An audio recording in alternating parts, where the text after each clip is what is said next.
দর্শক, এই মুহূর্তে রাজধানীর তেজগাঁওয়ে সড়ক অবরোধ করেছে কোহিনুর কেমিক্যাল কোম্পানির শ্রমিকরা। সেখান থেকে সরাসরি যুক্ত হচ্ছেন সহকর্মী ফাহিম ইউসুফ।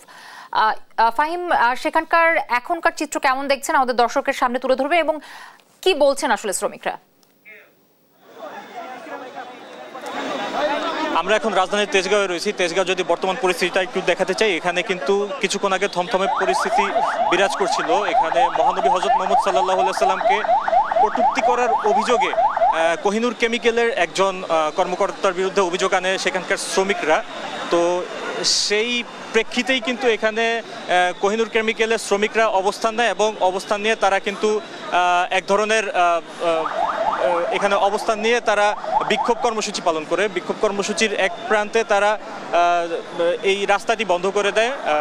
তেজগাঁ থেকে মহাখালী যে সড়কটি রয়েছে, সড়কটি অবরোধ করে তারা দুপুর ৩টা থেকে অবস্থান নেয়। পরবর্তীতে সন্ধ্যা ৬টার দিকে কিন্তু এক সাইডের রাস্তা ছেড়ে দেওয়া হয় সাধারণ মানুষের জন্য।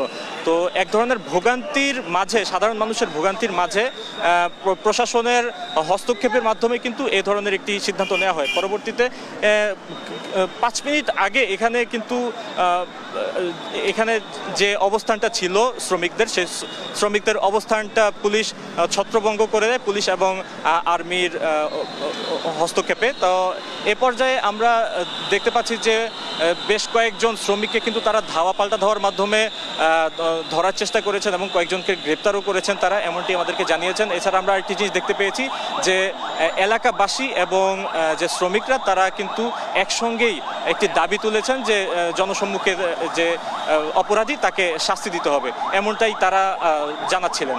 তো এই ছিল রাজধানীর তেজগাঁ থেকে সর্বশেষ জুথি। ফাহিম ইউসুফ যুক্ত ছিলেন তেজগাঁও থেকে।